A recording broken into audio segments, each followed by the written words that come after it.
Zoom meeting, so I apologize, but it looks like we've got it under control. Can everybody hear me okay? Yes. Okay, good. We're going to go ahead and call the meeting to order. The first item is the adoption of the agenda. Has everyone had a chance to look at the agenda? It's pretty extensive today, but I think we can get through it fairly quickly. Has everybody had a chance to look at it? Yes. Will somebody make a motion that we adopt the agenda? So move. Second? Second. Tell where they are and if they motion or second to identify themselves so we can make sure we capture that. Okay, yeah, it's been made, the motion's been made and seconded that we adopt the agenda. All in favor? Aye. Aye.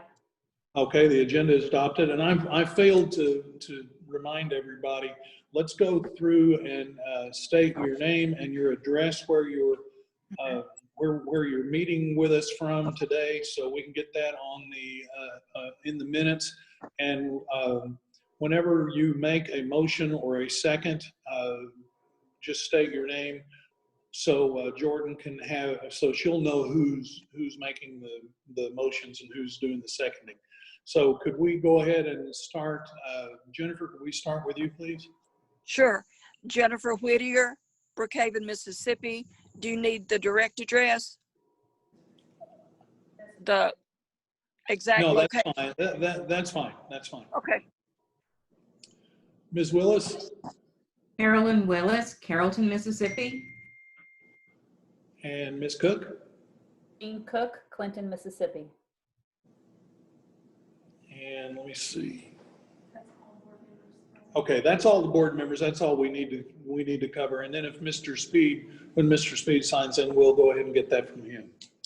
Okay, next item. Has everyone had a chance to look at the minutes from our previous two meetings? We had a regular monthly meeting on July 27th and a special call meeting on July 31st.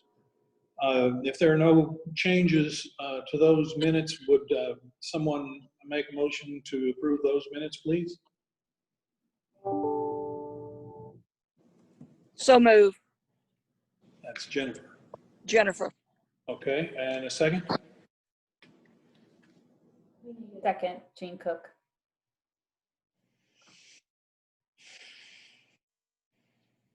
Oh, okay, I'm sorry. Okay, that's, Jean, thank you. We're going to say that that's for the July 27th regular meeting. So all in favor of adopting those minutes, please say aye. Aye. Aye. Any opposed? Okay, well, those minutes are adopted. Now let's also get a motion for the special meeting, special call meeting on July 31st. So moved, Jean Carolyn. Cook. Thank you, Jean. Carolyn, did you second? I will second, yeah. Yes. Okay. Stop me if you don't get any of that. Okay. All in favor of approving those minutes? Aye. None opposed. Those minutes will be approved. Okay. Now we have the next on the agenda is the chair report, and I don't have much of a report today, except I would like to commend Dr. Carmen Shira and the staff once again, because they've really done some great work. Even if we hadn't been crippled by this pandemic, they would have done good. It would have been good work, and with the pandemic, it's really especially good. So I want to commend them, and I want all the rest of the board to know that they've really been putting in the effort. And Dr. Kay, would you give us the executive director report? Sure. If you'll Maybe, mute yourself, yeah. and I'll unmute myself. Should let you click on Where- the screen. Okay, we're, Okay. okay. All right, I think we're good. Can everybody hear me okay without any echoes or anything? Yes. Yes. Okay, great. All right, well, it's good to see you guys. Well, we've got some feedback, so I think we're okay. It's good to see you guys. I'm glad to see everyone and looking forward to the meeting today. We've got some exciting things that we're going to hear from some of our special guests today. So a special welcome to our technical assistance providers and special guests who I may not see you. I see some names, but I don't see you. But again, welcome. I'm glad to see everybody here today. I don't have a whole lot to report on.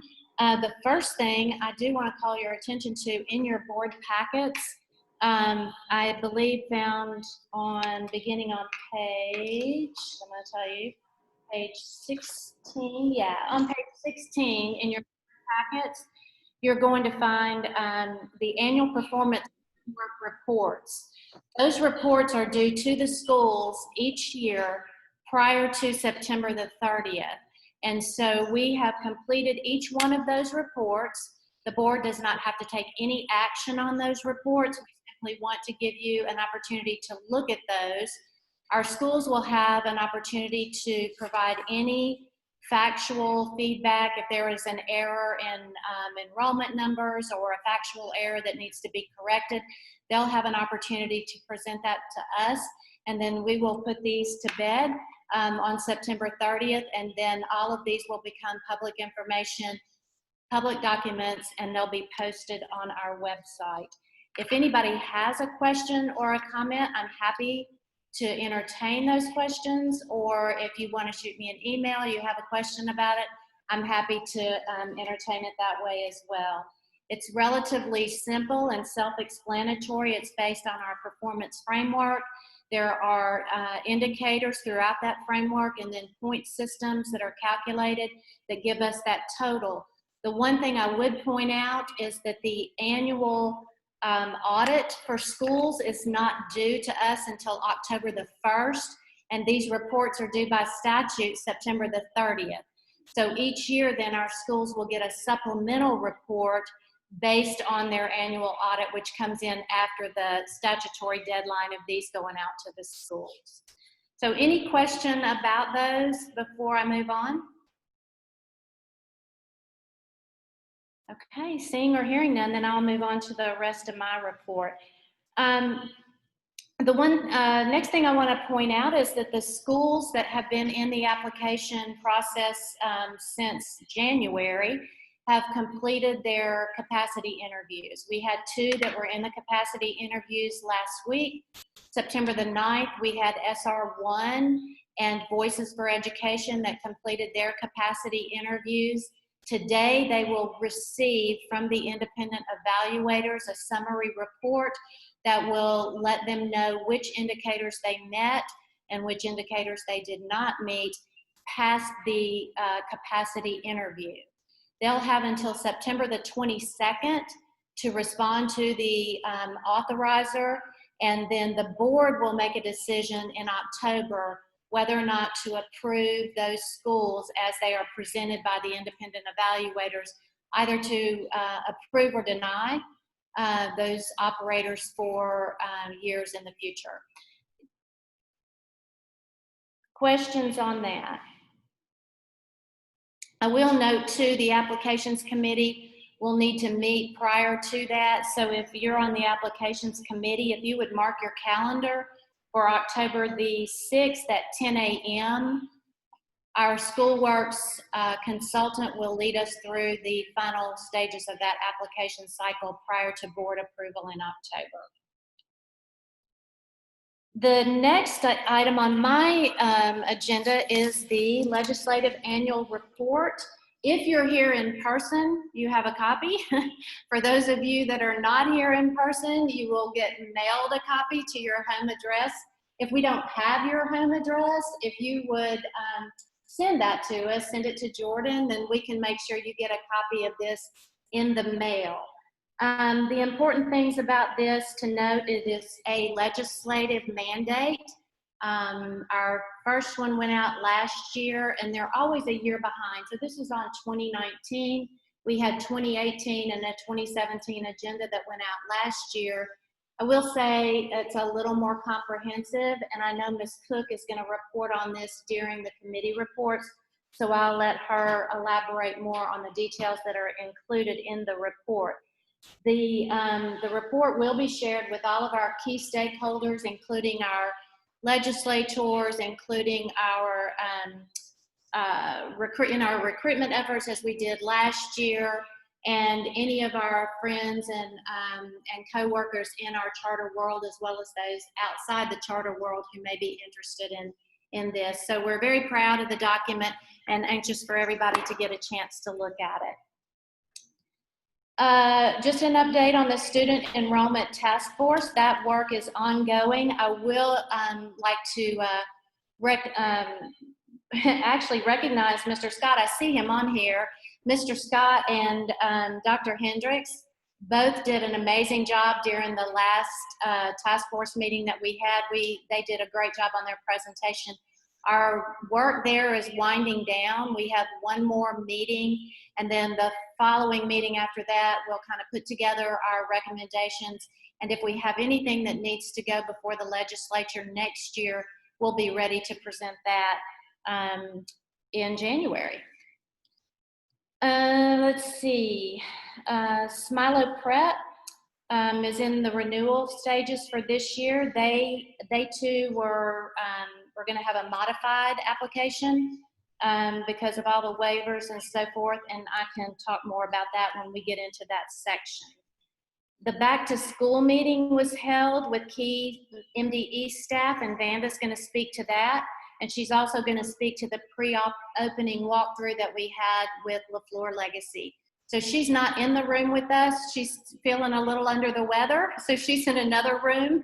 So she's going to speak to us from her desk in the other room. So Vanda, you're up. Thank you, Dr. K. Good afternoon, everyone. Just two quick updates. Our back to school meeting for our school leaders was hosted on September the 2nd. It was a very productive meeting. We took the afternoon from 1 until after 4 o'clock. We had representatives from MDE, from the Office of Federal Programs, Office of Special Education, and other key offices from MDE that spoke with our school leaders in regards to updates, some changes, and then what to expect in this upcoming school year. Throughout that meeting, our school leaders would have been able to hop in and hop off of that meeting since it was an afternoon meeting.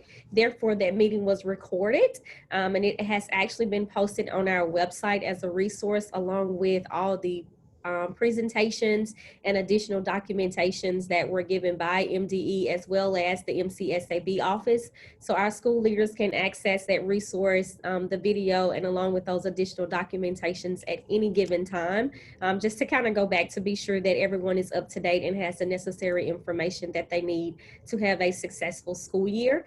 This meeting typically would have taken place in August. However, due to COVID, some of our school leaders had some conflicted dates and times, and so that's why it actually took place in September. So this will definitely be an annual meeting that we will host in order to give our school leaders updates and vital information. So it was a success. So if you want to, you can definitely log into our website and check out the video recording as well. LaFleur Legacy, we had their virtual school walkthrough since we could not actually attend there in person. I actually went there at the beginning of the school year just to kind of walk through the building with Dr. Boyd Shaw, and it was awesome. And the virtual walkthrough was awesome as well too. It was so great to see the changes that has been made at LaFleur Legacy with the signs up. Teachers were there in their classrooms, getting meetings together for students. Although there were no students there, they were still in the classrooms, had posters hanging everywhere, science equipment out. It was a great experience, although it was virtual. So that virtual walkthrough is actually required not only throughout CSP grants as a requirement for a school within pre-opening, but also as a visit from the MCSAB office. So we go through, check our facility checklists, make sure that the school is up to code, fire extinguishers, permits for elevators and so forth. water fountains, bathrooms, and all of that good stuff. So LaFleur Legacy cleared their virtual walkthrough, and it was a great experience to not only meet Dr. Borshaw and her awesome team. They were running from location to location with their phones and their cameras to show us things there at LaFleur Legacy. So it was a great experience. So we have them off to a great and a successful start. The only thing was missing was just seeing those smiling faces from the students, but everything went exceptionally well, and we greatly appreciate their time and also their support throughout that walkthrough. Thank you. Thanks. Thank you, Dr. Brumfield. Okay, I think we are transitioning to the next piece, Mr. Billingsley.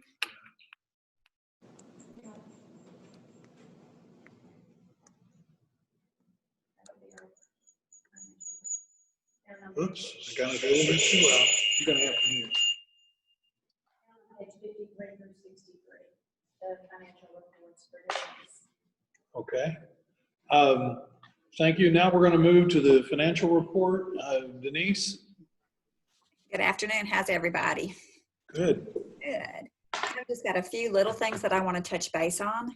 When we met in July, we had not quite closed out FY20. That year closes in final on August 31st. So I just want to give you a brief synopsis of how we ended the year. We had an additional $5,700 that we expended during that last part of July and August since you last met. We expended the entire general fund of $237,000 as anticipated, so we did not lapse any money back to the state. We ended the year spending only $198,926 in our special funds, and that's our revenue that comes in from the schools at 3%. We spent during that year just over $1 million in our federal grant. And I wanted to report that was 92% of that expenditures went directly to the schools as subgrants. Another 6% was paid for technical assistance, which also benefited the schools. And although the grant allows for us to use 3% for administration, we only use 2% of the entire amount spent on administrative expenses. So we ended the year good on all levels. And the other thing that we had a good report on was our cash position. We started FY20 with only $179,000 in cash, but we ended with $342,628. So that takes care of our FY20 report. And I don't know if y'all have any questions before I move on to 21. For members who would like to see more detail, you go to page 53 in your packet, and that's it shows the financial reports. Sorry, I should have said that. So. No, I should have.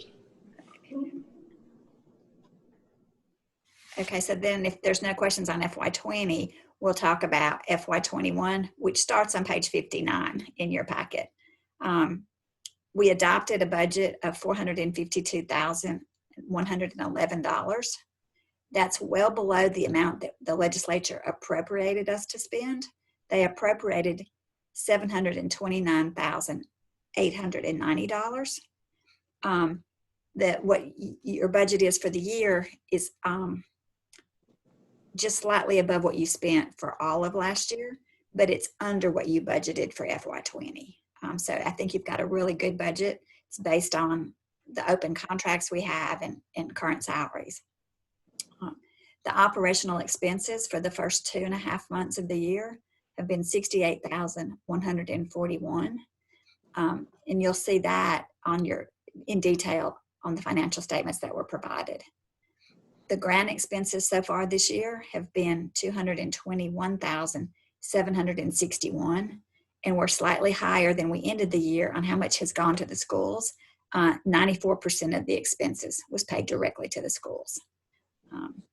And then on revenue, we bill for the revenue from last year in the next current year. So we've received $145,076 from 3 of the 6 schools. So we're still waiting for 3 of the schools to remit their revenue. And then, so do y'all have any questions on FY21? Okay. And the only other thing, I'm sorry, go ahead. Denise, can you hear me okay? I can. Can you clarify for everybody? I think you said the appropriation was over 700,000, and I think that's at authority to spend as opposed to the appropriation, because we received a deduction in our appropriation, actually a 2 to 3% reduction in our overall appropriations from 237 down to about $7,000. That's correct. However, Dr. Comachero, you have to receive an appropriation to spend your special fund as well. And so you get an appropriation for the money that the schools give you as revenue. So although you have an authority to spend 500,000 of Yes. the special funds, and that's where that 700,000 comes from. But you're correct. We did only receive about a 2.5% reduction in the state money that's given to us. Right. Not special funds. Right. Okay. I just wanted to clarify that. That's a good clarification. Thank you. Okay. And the only other thing I was going to say is that we did go ahead and submit our FY22 budget request. And we did ask for a little bit more in that general fund. We asked for enough to cover all of our salaries that come out of the general fund. So that was an increase of $22,524. So we'll have to go to the legislature in January to see if we can get that. And that concludes my report.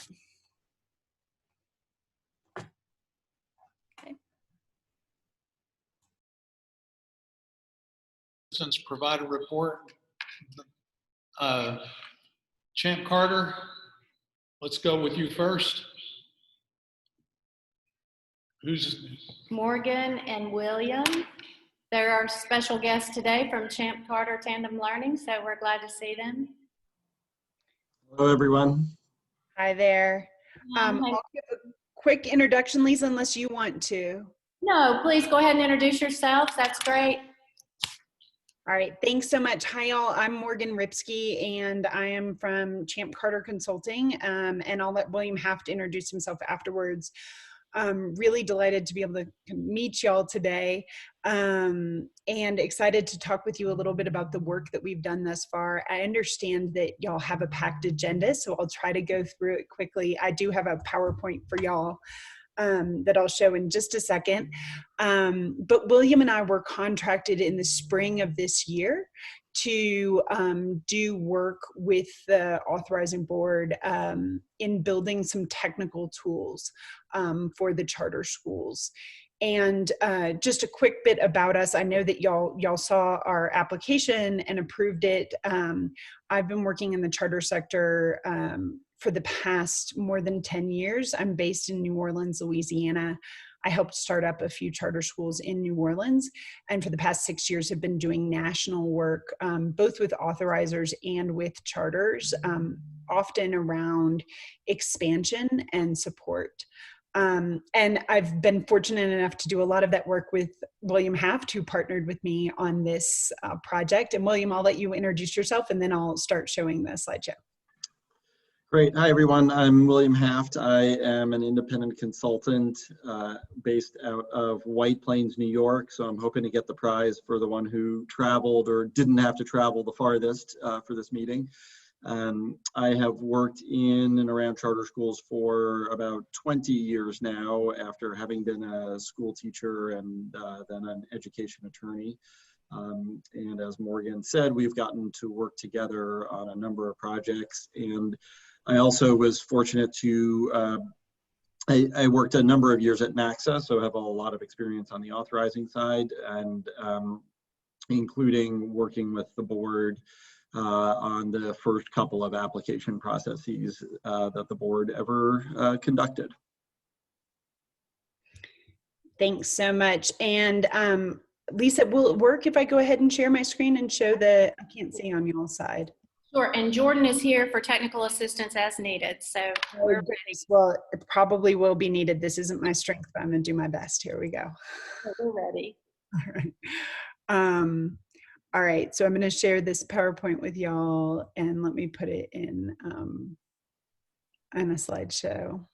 Is that working for everybody? So far, so good. Anybody having problems? Okay, good. Then we'll get going. So this is just a quick overview of what we've been doing during our contract and where we're headed. As y'all know, William and I are contracted through the end of September, so we're coming towards the end of closing it out. And let me give you a quick overview of kind of where we started and kind of the contracted scope of services here. And I'm going to run through all of this, and then I can take questions at the end too. William and I can take questions at the end.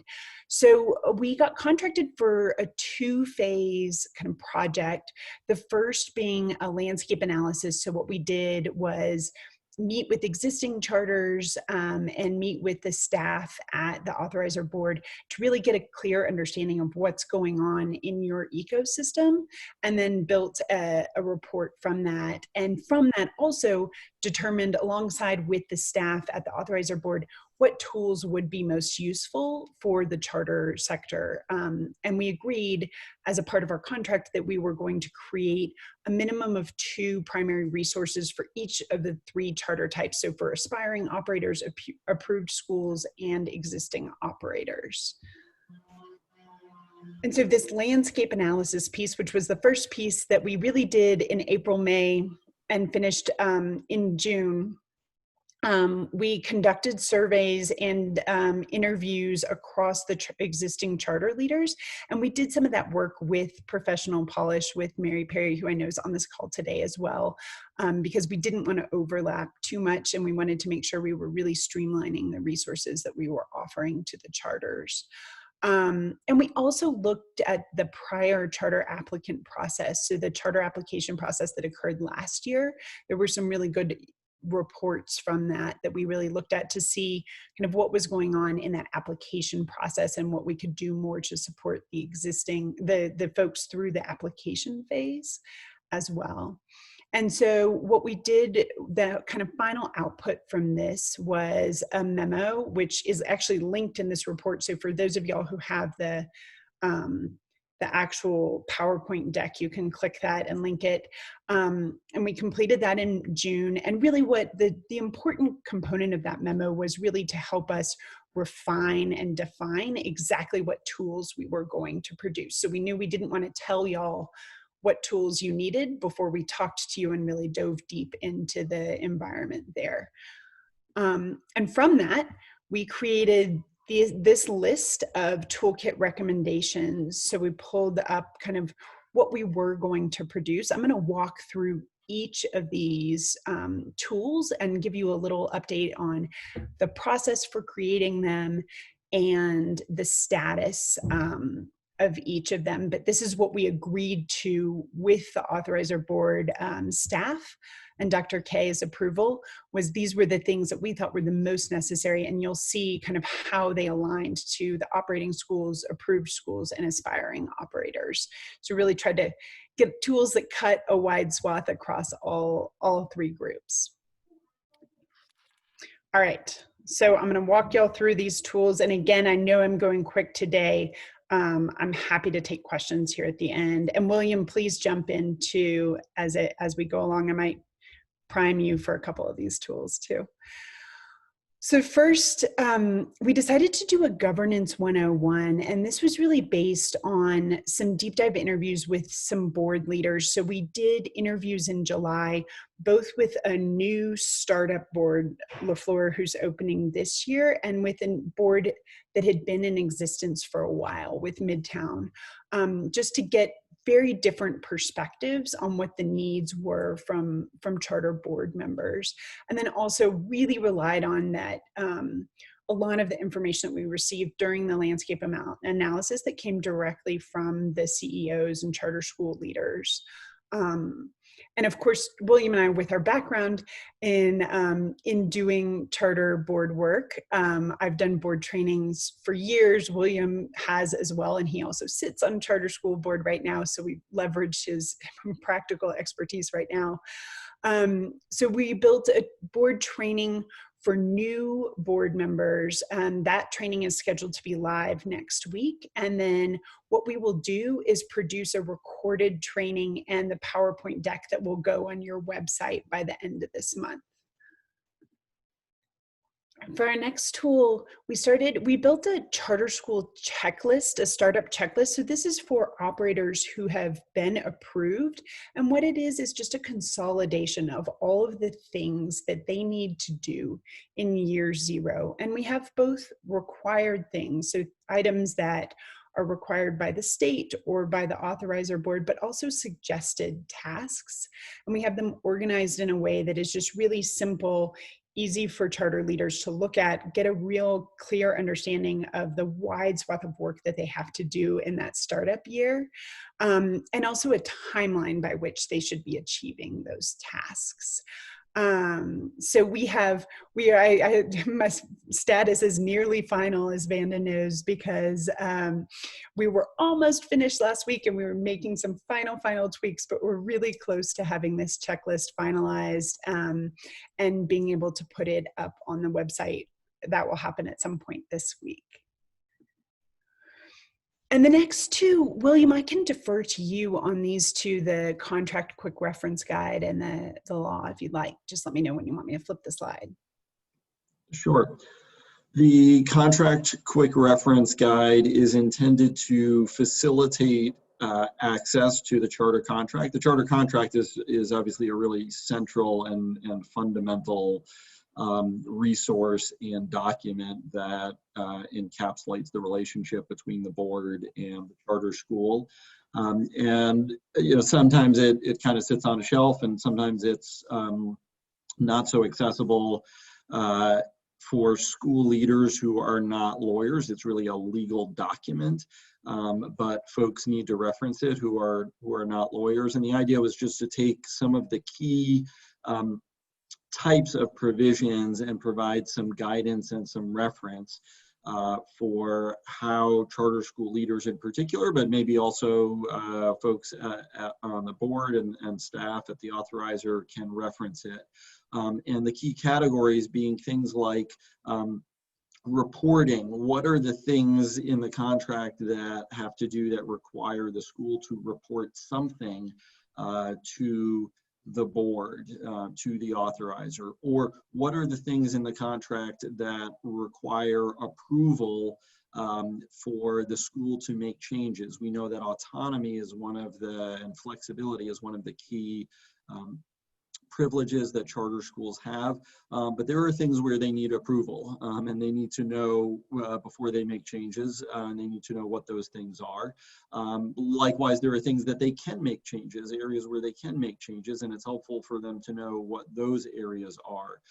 So we created 4 categories and then have culled through the charter contract to identify the areas of the contract, the specific elements of the contract that fall into each category. We're now updating that just to make sure it aligns with the latest version of the contract. So that's our status, I would call it, near final, also and just making sure we're coordinating with staff and with legal at the board to make sure everything lines up properly. All right, the next one. The charter school, the reference guide for the law is then kind of a supplement to the contract resource and to the pamphlet. So by law, the board is required, and you've published a pamphlet annually that identifies legal requirements for the charter schools, and the reference guide will be a supplement to that will hopefully facilitate reference to the pamphlet and reference to the law in the same way that the contract guide does that for the charter contract.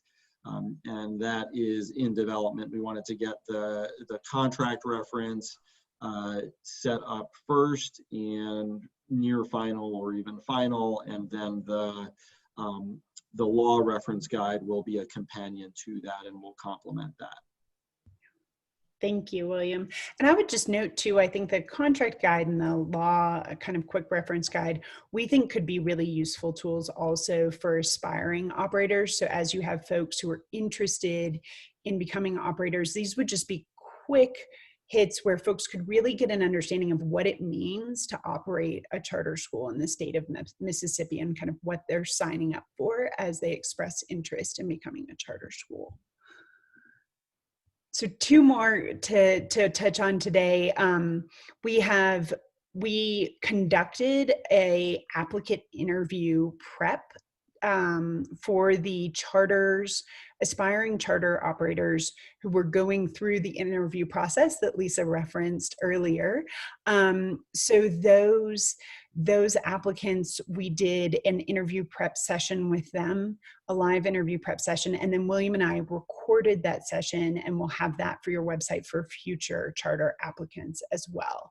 So it's really just talking with charter applicants about how to present themselves in an interview, what the content of those interviews typically look like, and a nice general presentation that could be used for a couple of years, we hope, as you have more folks go through the process. And finally, the last thing we're working on right now is a finance primer for your charter applicants. So something that we've noticed is something that is in need of your charter applicants is really getting that in-depth understanding of how charter school finances work in the state of Mississippi. So building out a presentation, a training presentation that will also be recorded that y'all can use time and time again on different income streams and expenses for charter applicants and new board members, so you can just get a better understanding of that. And hopefully this is a nice complement to, again, some of the work that Mary Perry at Professional Polish is doing.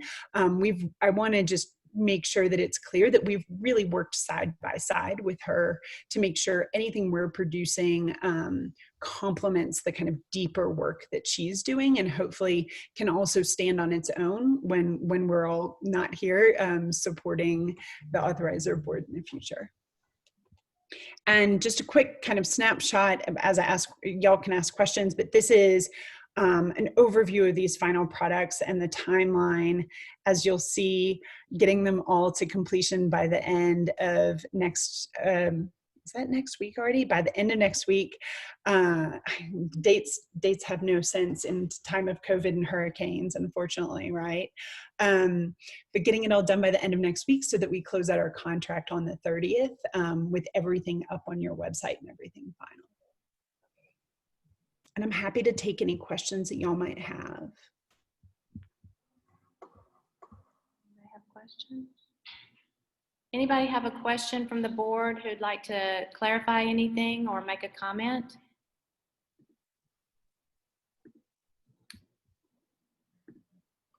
All right, now I just have to figure out how to stop sharing my screen. Did it stop? Thank you so much, Morgan and William. I appreciate you guys, your work so much, and I appreciate your relationship with not only us, but with Mary as well. I mean, I think we've just been able to build a really solid team working together on behalf of the schools, and I can't say enough about your work. It has been extraordinary. It has been needed. These are things that we've needed for a long time, and with the CSP being approved in 2017, and some of these tools not coming to fruition until now, it's well past due and very much appreciated. And I know for all of our schools and for future schools, these are going to be invaluable instruments and documents that they can utilize over and over again. So thank you all for your hard work on this. We much appreciate it, and but can't say enough about your work. It's just been outstanding. We really appreciate the opportunity to work with you and to work with the schools as well. It's been a real pleasure. Thank you so much. Okay, I think we're going to transition now to Mary. So this will be from Mary Perry, and she is with Professional Polish. Good afternoon. I'm so glad to be with you today. First, let me echo what Morgan and William said. It's been a pleasure to work with them. I've learned from them. The tools that they are collecting, putting together will be used, I think, in all phases for all types of applicants. I can see how those are going to be extremely useful, and they've already produced very useful things. The interview preparation went very well. I was very pleased. And then when I came back through and conducted mock interviews with the groups, I can tell you they put in place the things that William and Morgan had shared prior to that. So I was pleased for that. What you're seeing now on the screen, Morgan, is it up? I mean, Jordan, is it up? Yeah, this is a screen of things that I have completed so far. And with the applicant assistance, these aren't for, we're not going through all these at all, but they'll be there and you can click on any of them that you'd like to see. What I'd like to emphasize is that the applicant assistance that I created in the in the spring when I began to come on board, and the letters of intent were already submitted to you. The application process for 2020 was in full swing, but early. And I came in and I began to see the kinds of things that I thought that they needed, from things that they weren't doing really, really well, like one of the ones they're creating. I created addressing all parts of the prompt because that seemed to be a problem with all of the applicants. And I worked with applicants independently, where I worked with them individually to create what they might have needed, and then shared it with everyone there. Although many of the problems were almost universal with the applicants. And I worked with several applicants pretty extensively who ended up not turning in a charter application on the due date. So I'm not exactly sure what happened with all of those folks, why they didn't finish their submissions. But the folks that did complete their applicant process and were deemed to, after the completion check, to need some changes, I came back in and helped them with those things, the couple of applicants there. And I expect to be looking very closely at the letters that go out today from the application team with Schoolworks to get a look at and maybe help them with any responses should they need that. But basically what I want you to understand is I had meetings, lots of meetings in May before the application was due with different groups. And I'm continuing to have meetings and send information. When Vanda will send me an email that so-and-so has asked questions about the application process, I go in and make contact. I've had a couple of meetings with groups who might be interested in the 21 process or beyond. And so I'm looking forward to continuing that and to see what happens in October if any applications are approved. If they are approved, that's when I will then begin to do pre-opening as customized leader assistance. And I did some of that this year, as you can see in the middle of my chart, for the charter that's just now open for LaFleur. And I sent some lottery recommendations. I think it turned out they didn't need the lottery, but they didn't know that and they were planning in advance. I helped with a few things there, and you can see those, but those were independent things that I was asked about and asked to help. And then if you switch down to the operating charter leader, the pre-opening, let me back up for just a moment. I plan to be ready with any charters that are approved in October, if there are any. I will be then working with them on their pre-opening to customize what they need. And I can anticipate taking some of the things that William and Morgan have worked on already or continuing to work on, and helping customize those to meet the individual needs, specifically what's needed for this school in this location. So I'm very excited about that and continuing the personalized assistance. The things I've done with the charter leaders so far have been more in updating things, other than I developed a survey to analyze results to plan for the back to school meeting. That had not existed before, so I did a survey there early on. Then I also put together a survey. I just input the evaluation in for the back to school meeting in SurveyMonkey, so we could get those results in and people could be assured that we didn't know who sent what. And I want to continue to offer that customized assistance that I've offered for applicants and pre-opening folks to charter leaders. And I have some meetings scheduled. I received an email right as we were coming on to this meeting today from a leader asking about, could I assist with some things? I'm thrilled. I know I can assist with many of the things that were on the list sent to me. And so that's what I have been doing and plan to continue to do. My contract expires at the end of March. So I'm still going to be with the applicants that are approved and continue to working with the charter leaders for a while. If you have any questions, I'll be glad to take them. Anybody have any questions or clarifications? Any from the board? Again, I just want to say thank you to all of you who have really worked so hard throughout this process to make sure that our schools, no matter where they are in the process, whether it's pre-opening or existing, or our applicants, have really gotten some superior support this year. And I am incredibly grateful for it and look forward to working with you guys again. So thank you so much. Thank you, and I echo Dr. Kromachira's comments. We appreciate y'all's hard work. We're going to go ahead and move to the committee reports. Dr. K, would you lead us through there, please? Sure. Under committee reports, item A is the applications committee report, and this will be simply the final external evaluator reports that I referenced earlier. There is no action on this. The committee will actually meet in October, so no action to be taken by the board on this particular committee. Item B is the Performance and Accountability Committee, and Ms. Jean Cook is going to take this one for us under the 2019 annual report. So Ms. Cook, you are up. All right. So now it's my turn to share my screen to show you a bit, just a few highlights from the annual report that Dr. Kromachira showed you. Let's see, here we go. Do you see the cover of the report? Yep. Okay. Okay.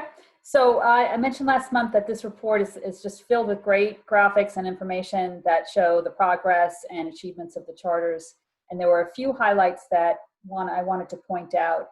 The first is on the executive summary page on page 2.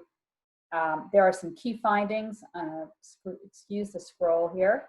Okay, right here. So these are great talking points and data points about the achievements of charters, ranging from chronic absentee information, kindergarten readiness, and just performance compared to the traditional public schools.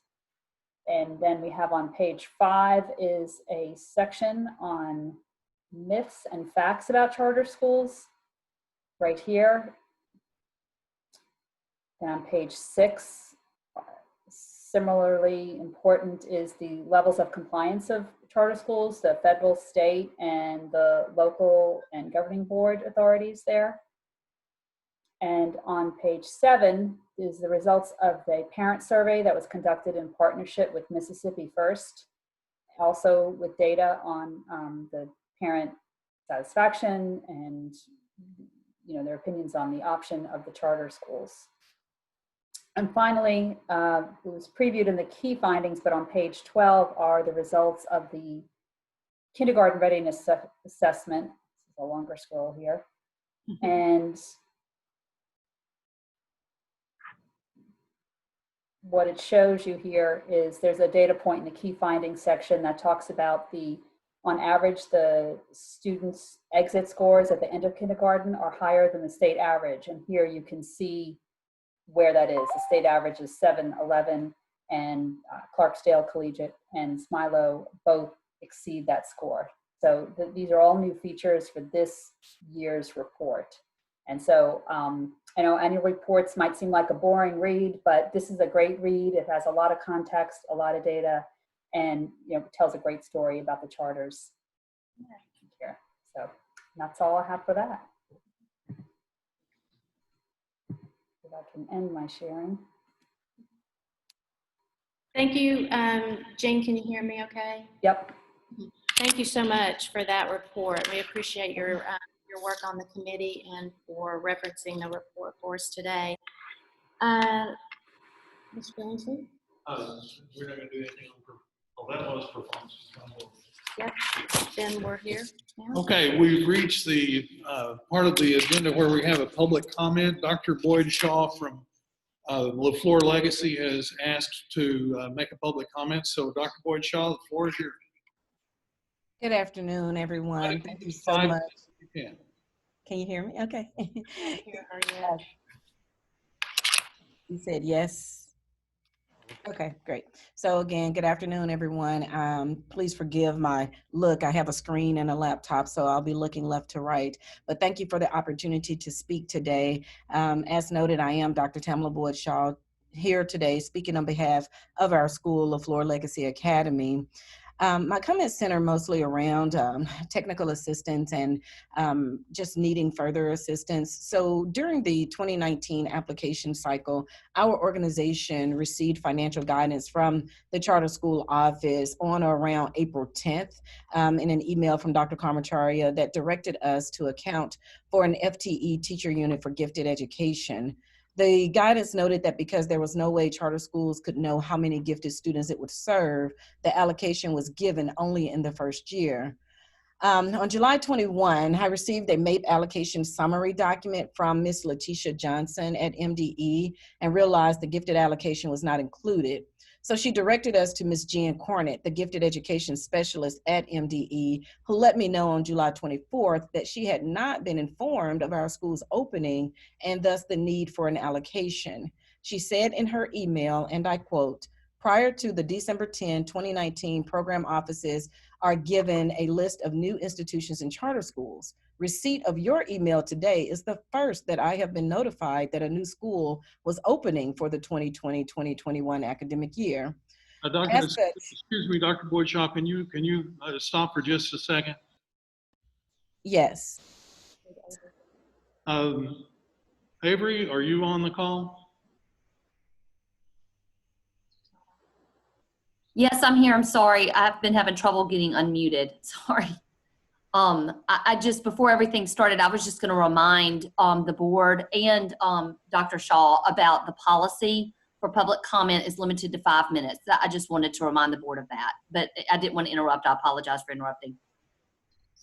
And I think according to our policy, we're also limited to discussion of items that are on the approved agenda. Is that correct? Yes, sir. Yes, sir, that is correct. It needs to address agenda items, things that were brought forward on the agenda today at the meeting. Okay. I'm not sure if this was or not. Dr. Boyd Shaw, I'm happy to give you as much latitude as we can, but the gifted program that you're talking about was not on the agenda today. Would you like to? So, Mr. Billingsley, I appreciate that acknowledgement, but my comments are around technical assistance, and technical assistance is on the agenda. These are examples and leading into talking about technical assistance. Okay, that's fine. Please continue. Okay, thank you. So as I was stating in that email from Jen Cornett, that this was the first time that she had heard that our school was opening. And as such, I am returning your email to Mrs. Johnson. I am attaching the program office report that I was asked to submit. You'll note that your institution was not included for allocation from my office, end quote. Since then, I have been working with Dr. Karmacharya on seeking a resolution, which would be for us to award the allocation we were advised we'd receive, the allocation that the students deserve, and that allocation that our charter application budget included upon approval by the then Mississippi Charter School Authorizer Board. We do ask that a resolution, receipt of the allocation, be received in hopes by the end of this month. I will forward more detail to the members of the board for whom email addresses I've been granted. My second comment is around support opening a charter school. Our school was approved in September 2019. As we navigated opening, we had to learn and connect with MDE on our own and through contacts to get our school properly set up with offices such as Office of Child Nutrition, Office of Federal Programs, and the MSIS office. It was not until I had a conversation with former board member, Mr. Quentin Ransburg, on August 12th, that I learned it was usual practice for new charter schools to have a meeting hosted by the Mississippi Charter School Authorizer Board's office and MDE. I let him know that I had not had such a meeting. Since then, the back to school meeting that you have heard Dr. Karmachari and Dr. Brumfield talk about has been held, and while very much appreciated and informative, we had been almost 5 weeks into the school year. My only ask here is that the newly approved schools have such a meeting shortly and as soon as possible after approval to support their opening. I was elated to hear from Morgan and William the work that they have done around this and the work from Professional Polish, and I look forward to seeing this checklist to see how we measured up and how we did. I am certainly appreciative of the work that the Mississippi Charter School Authorizer Board staff is doing, as I know that they must be working hard to make it happen. And I also look forward to the follow-up of favorable response and continued excellent technical assistance as we navigate opening and existing charter schools. Thank you.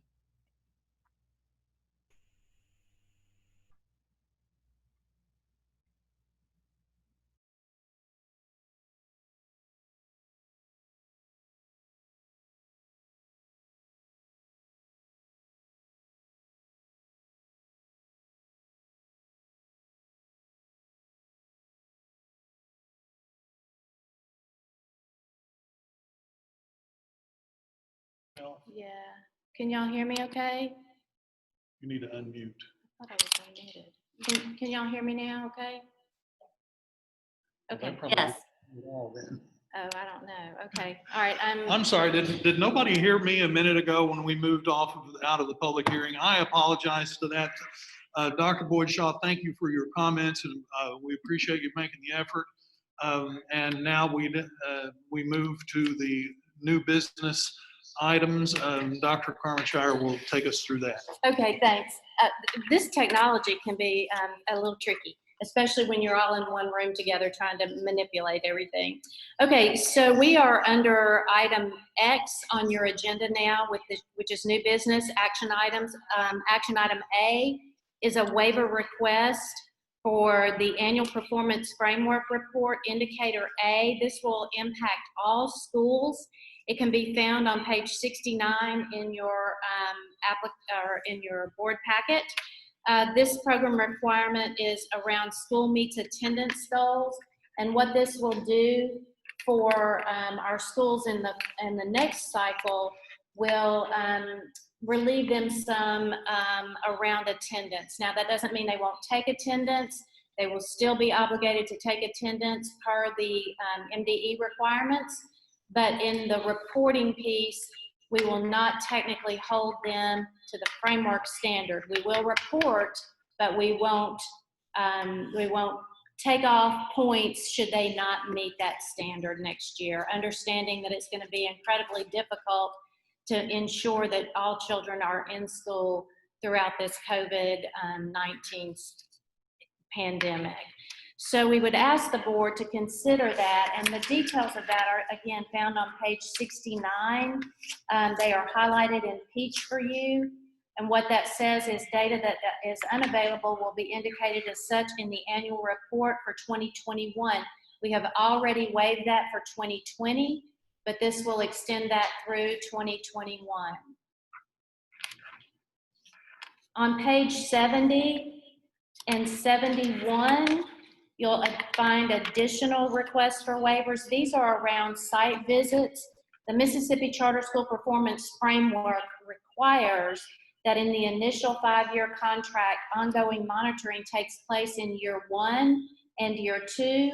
Ambition Prep for year 2 was scheduled for a fall site visit. We're asking the board to consider waiving that fall site visit that was to take place in the first semester after the first round of benchmark data. On page 71, LaFleur Legacy, also in its first year of operation, was scheduled for an official site visit for first semester after the first round of benchmark assessments. We're asking the board to consider waiving that visit as well. And then finally, Smilo Prep was scheduled for a renewal visit, which takes place in year 4 and 5 under the framework. The MCSAB, in lieu of a site visit, will consider evidence from the academic, the financial, and organizational domains in making renewal decisions, and will draw on the annual performance framework report, school site visits prior to this year, and the renewal application, as well as other official data when you make your decision regarding the renewal of Smilo Prep for this year. That is item A and B, or Okay, A1 how and 2, I'm separate, sorry. A, so that how would be many item separate A. motions We do need a we need to motion make? on that one, A1 and 2. Okay, does anyone have any questions on these waiver requests? I will entertain a motion that we approve item 1 and 2 on the waiver requests. So moved. Jean Cook. Thank you, Jean. A second, please.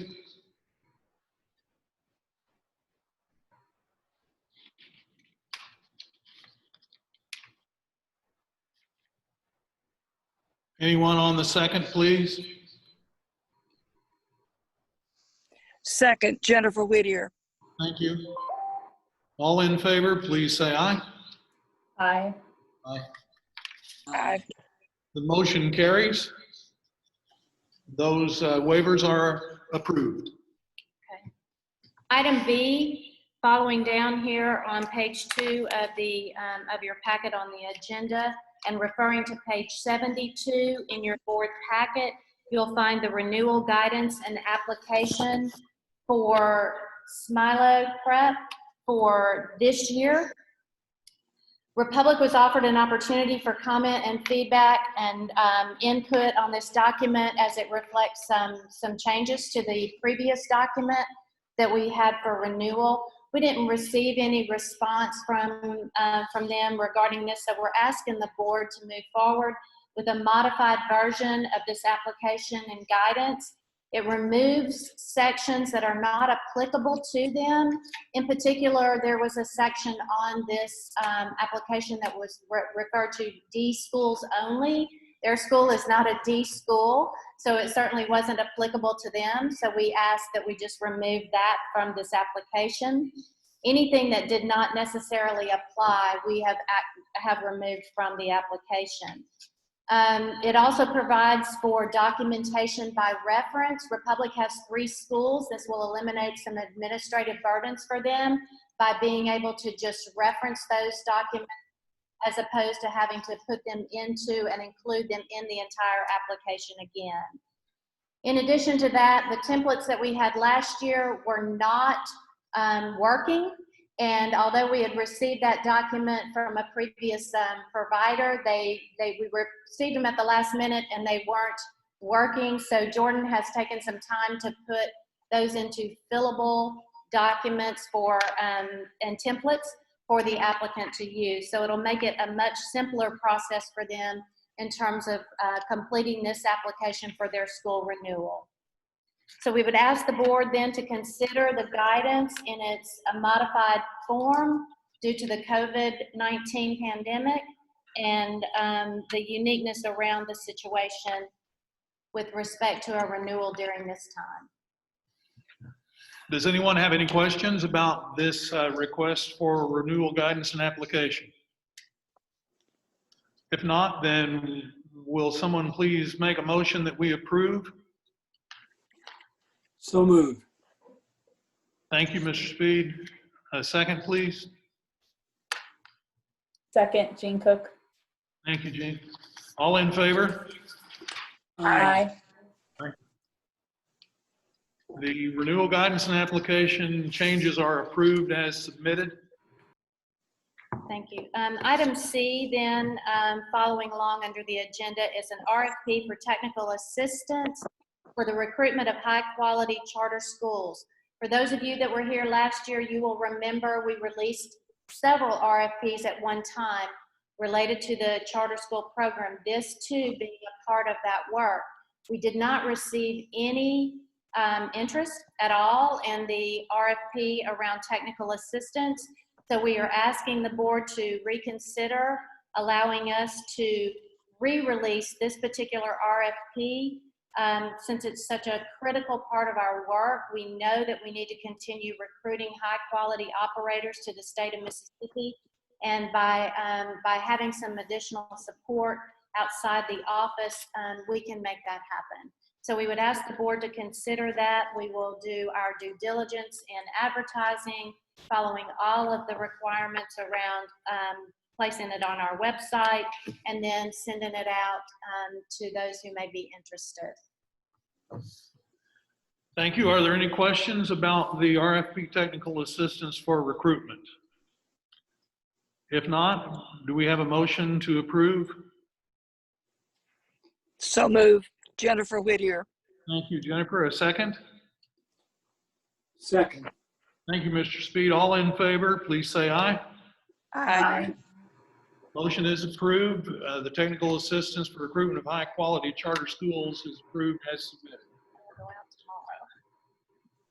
tomorrow. Okay, the final item there prior to executive session is to adopt the 2021 board meeting calendar. That is found in your packet. I believe it's page 100.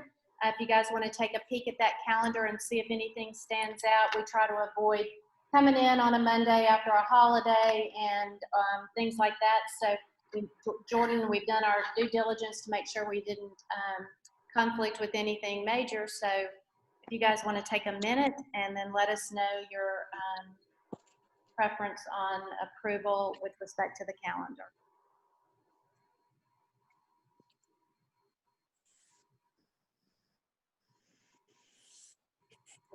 I had a question. Is October 11th Columbus Day? I don't know. It is, but it's not a state. Okay. I was looking at Jordan for that answer. But thanks, thanks. Any other questions? We did change these meetings all to 1 o'clock, Mr. Speed, so that you'd be able to join us. Thank you kindly. You are most welcome. Okay, will someone please make a motion that we accept or approve this meeting schedule? So moved, Jean Cook. Thank you. A second, please. Second, Jennifer Whittier. Thank you. All in favor, say aye. Aye. The 2021 board meeting calendar is adopted as presented. Next on the agenda, we have move into executive session.